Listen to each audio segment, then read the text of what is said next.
Hannah John-Kamen's character, you're not. How would you describe your character? You're not a temptress. You're not.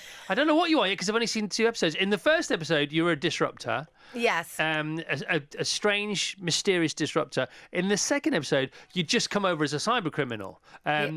Do we find out? Does this kind of thing develop as it goes on? Yeah, absolutely. I mean, the disguise that the stranger has, is that baseball cap. Once she's got it on, like she is, a woman on a mission. Like Superman's cape. Yeah, Superman's cape.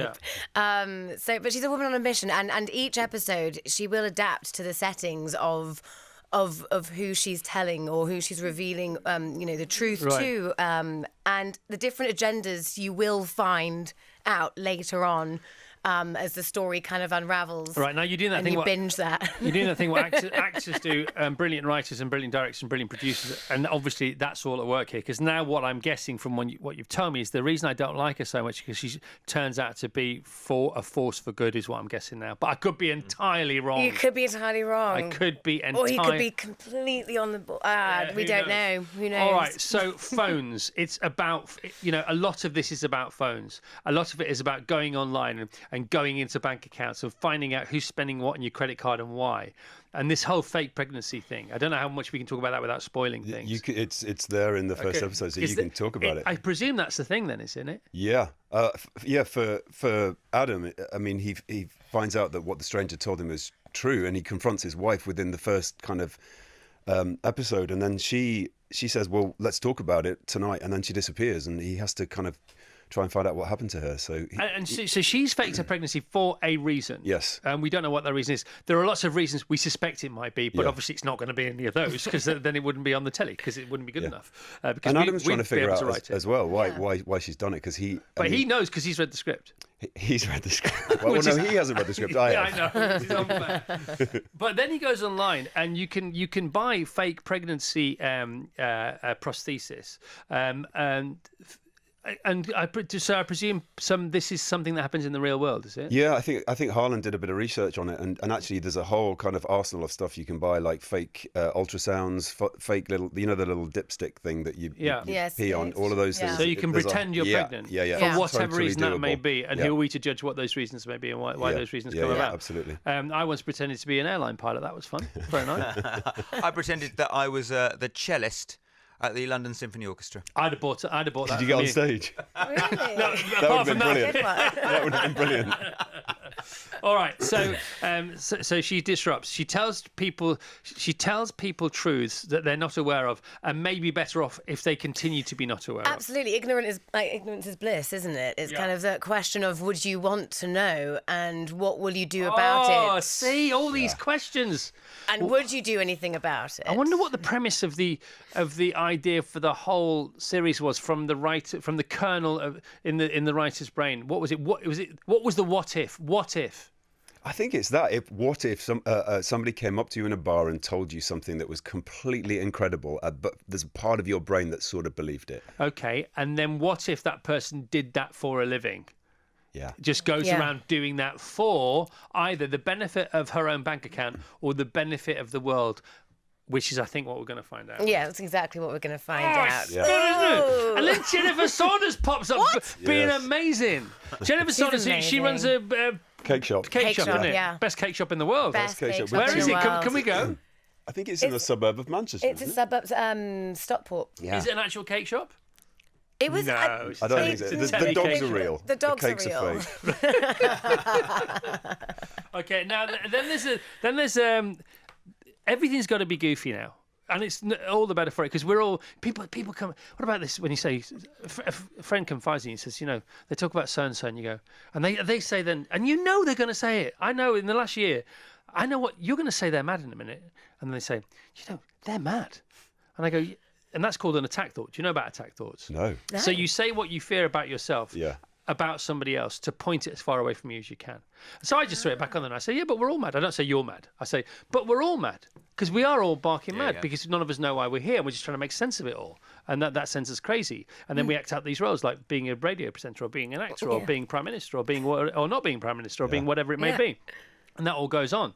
And I can't remember what I'm talking Where's about. all this philosophy coming from? No, but brilliant. So the reason the two police people are so goofy is because we all are. And what drama's now doing, look, everybody's bonkers. Yeah. And these two have got their own story because they're a really sort of odd police couple.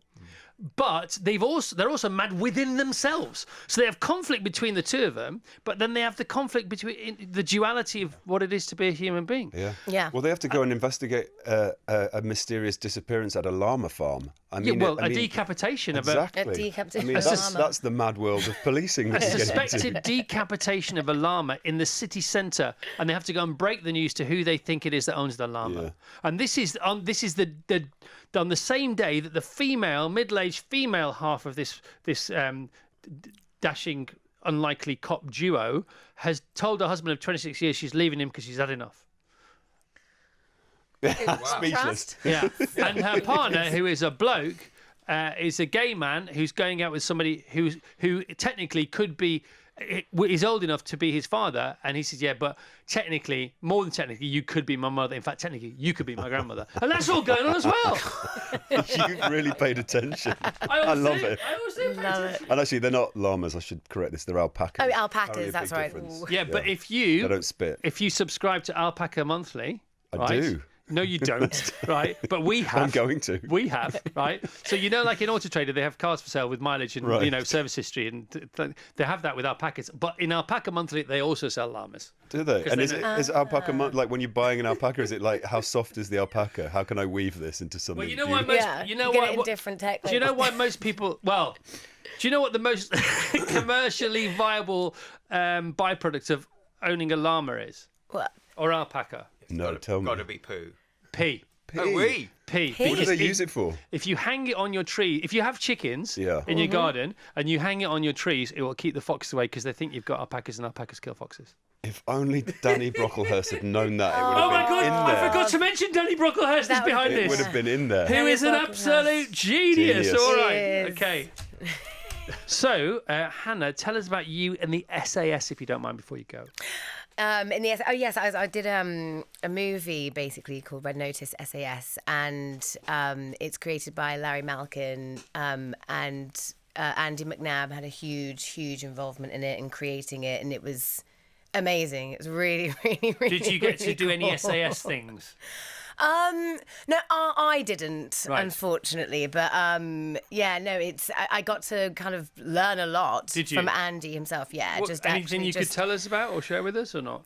Well, just like I think just the day in the life of kind of fly. Like 1 minute, you're on the other side of the world, being really badass, and then you're kind of like back on writing a book. Yeah, it's so funny, isn't it? Yeah, it's incredible. We were talking about that last night about to do with your show actually, and then we said so we always my wife and I we always talk about the red arrows because the red arrows are amazing. The pilots in the red arrows are amazing. They're amazing. They're the best in the world, and thank heaven there are.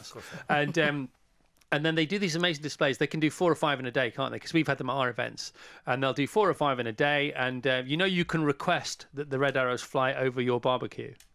I didn't know that. Okay, Really? so if you're having a party in your garden, you can go onto the RAF website and you can request if the red arrows are in the area and they can change their flight path to fly over your garden because they're public servants and they're funded by public funds. They have that within their gift, and they do that, and that happens a lot. And I'm not making this up. Amazing. That happens That's a lot. amazing. I'm gonna try it. But anyway, Isn't that was nice. so. But what happens is when they land at I think it's Scampton, isn't it, where they are? When they land at Scampton, obviously they then go back and to their headquarters, what their living quarters on base, and they're just mums, dads, of course they are. That's because Yeah. they're real people. Yeah. But they've just wowed all the crowds. But it's really extraordinary their existence because they don't get to hear any of the applause, And when they fly over the Bournemouth display, 2 million people go to Bournemouth. It's the most attended air display in the world. And yet they don't get any of this. And then they land and their wife says, "Do you want peas or beans?" Do you think as people, though, they just like move around in formation with each other? No.